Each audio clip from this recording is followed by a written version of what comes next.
Boa noite. O nosso trabalho é sobre a Casa das Rosas e o nosso grupo é composto por Andressa Iglesias, Beatriz Isis e por mim, Agatha Leles. O projeto arquitetônico é de autoria do escritório Ramos de Azevedo, foi construído em 1935 e fica localizado na Avenida Paulista, no bairro Paraíso. A intervenção consiste na transformação de uma residência em um museu da Secretaria Estadual de Cultura, é um bem tombado pelo Condefat, e o projeto de restauro é de responsabilidade da arquiteta Cristina Barros e do engenheiro Alberto Bart. Um casarão histórico do ano de 1935, dos últimos exemplares remanescentes da arquitetura residencial que caracterizavam a Avenida Paulista na virada do século XIX para o século XX. Implantado em uma área de 5.500 metros, em plena Avenida Paulista, o projeto segue os traços da arquitetura eclética renascença francesa e compõe uma casa de 30 cômodos divididos em 4 pavimentos, subsolo, térreo superior e mansarda, além do belo jardim, em consonância com o estilo arquitetônico. O projeto final é de autoria do escritório Severo e Vilares, seguindo a concepção original de Francisco Paula Ramos de Azevedo, considerando que sua morte ocorreu em 1928, antecedendo a construção do imóvel. O casarão foi residido por Lúcia Azevedo Dias de Castro, filha de Ramos de Azevedo, que era casada com Ernesto Dias de Castro, proprietário de uma empresa notável de importações em São Paulo na época. Entre os anos de 1935 e 1986, a Casa das Rosas foi habitada pela família Ramos de Azevedo, preservando até então o seu uso original. No ano de 1984, através da chamada Lei de Transferência de Potencial Construtivo, o município de São Paulo determinava que o proprietário de imóveis de caráter histórico ou de excepcional valor artístico, cultural ou paisagístico, desde que tombados, poderiam vender as áreas não construídas do terreno, sob a condição de que o novo proprietário assumisse a preservação da edificação histórica. Tal decisão estimulou para que no ano de 1985 a casa fosse finalmente tombada pelo Condefat, permitindo que fosse aprovada uma proposta de construção de uma torre comercial de 20 andares aos fundos do terreno, batizado de Parque Cultural Paulista. Após a construção da torre empresarial nos fundos do terreno, foi realizada a primeira grande intervenção de restauro na Casa das Rosas, em uma obra que durou de 1987 a 1991. O restauro ficou sob a responsabilidade da arquiteta Cristina Barros e do engenheiro Alberto Bart, sócios da construtora Mariano Barros, assessorado pelo professor e arquiteto Carlos Lemos, especialista na obra de Ramos de Azevedo. Em 11 de março de 1991, houve a inauguração do Centro Cultural Casa das Rosas e, em 2003, houve fechamento para reformas e manutenção. Em 2004, foi a reabertura da edificação com um novo nome, Casa das Rosas, Espaço Haroldo de Campos de Poesia e Literatura. Francisco de Paula Ramos de Azevedo, arquiteto brasileiro, nascido em 8 de dezembro de 1951, foi dono de um dos escritórios mais renomados da América Latina na época. Inicialmente foi para a Bélgica estudar engenharia, porém foi orientado pelo coordenador do curso de arquitetura a trocar de curso por conta da qualidade de seus trabalhos. Então foi para o curso de arquitetura clássica. Ramos de Azevedo foi responsável pelos projetos de diversas obras importantes no estado de São Paulo, como a Pinacoteca, o Teatro Municipal, o Prédio da Light e o Mercado Público de São Paulo, além da Casa das Rosas, que na época era frequentada pela maioria dos milionários barões de café.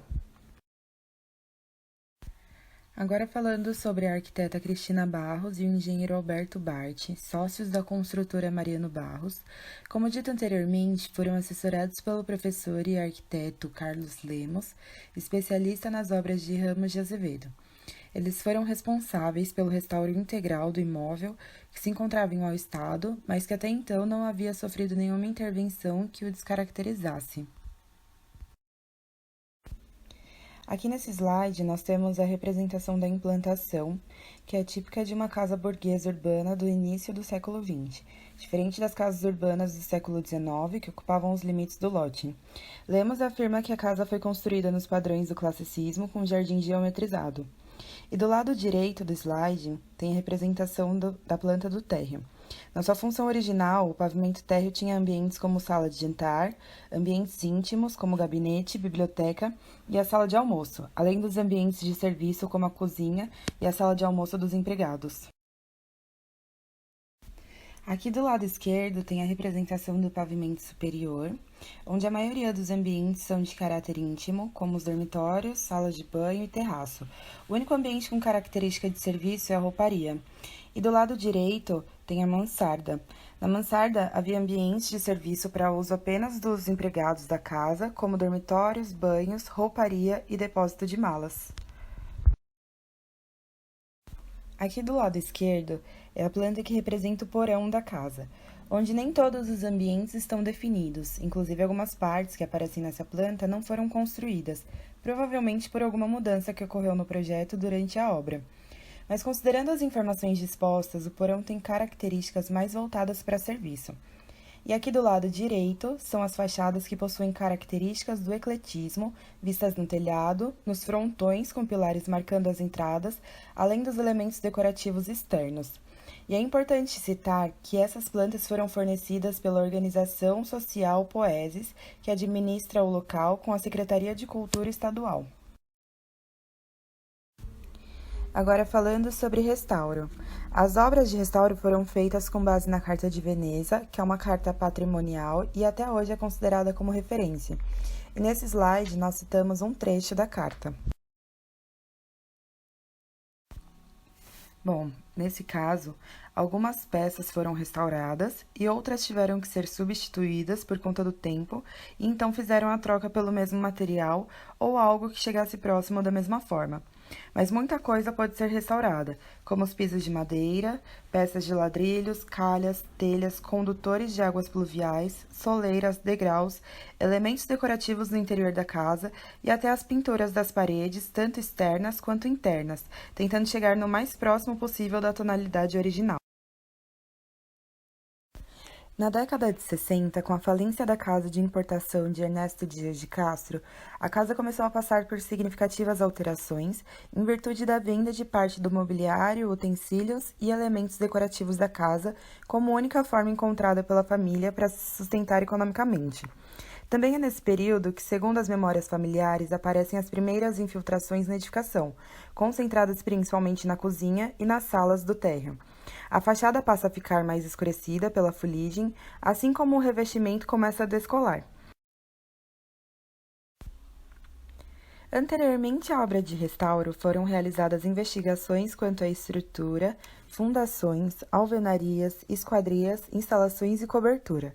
Também se realizou uma pesquisa fotográfica da antiga casa, resgatando plantas do projeto original. Além disso, foram realizados testes e ensaios para identificar a composição de argamassas e revestimentos e um mapeamento de patologias construtivas. O partido de intervenção tem como principal objetivo o incentivo à leitura e à criação artística, além de preservar um patrimônio histórico-cultural. Aqui nós temos a representação do jardim em planta e em 3D. É impossível falar da Casa das Rosas sem citar o jardim. O projeto foi feito por Ernesto de Castro e seguiu as características estéticas do jardim francês. Ele constitui valioso testemunho da íntima relação que a edificação tem com a dimensão dos seus espaços livres e é um autêntico registro da evolução urbana na Avenida Paulista. Através dessas imagens, é possível notar a redução considerável da superfície gramada que o jardim da edificação sofreu ao longo das décadas. Um dos principais motivos foi o alargamento da Avenida Paulista. O Parque Cultural Paulista, que foi citado anteriormente no início da apresentação, foi fundamental para a preservação do imóvel, considerando o crescimento imobiliário do bairro. O edifício possui 21 andares e ocupa a parte posterior do terreno. A fachada do edifício foi pensada de forma que não impactasse tanto para não tirar a atenção da Casa das Rosas, sendo uma edificação toda espelhada, sem detalhes arquitetônicos. Nesse ano de 2020, há um novo projeto de restauro que tem o intuito de recuperar as características originais da edificação e de aprimorar a função como espaço público de cultura. O projeto foi aprovado pelo Condefat e será executado pelo Departamento de Obras da Secretaria da Cultura e Economia Criativa do Estado de São Paulo. Durante o período de obras, os objetos abrigados no museu serão devidamente acondicionados em reserva técnica. Por fim, podemos concluir que, além de terem utilizado a Carta de Veneza como base para que o restauro fosse realizado, também adotaram como parâmetros a conservação e a preservação dos valores estéticos e históricos do monumento, respeitando os materiais originais e os documentos autênticos. Assim finalizamos o nosso trabalho. Obrigada!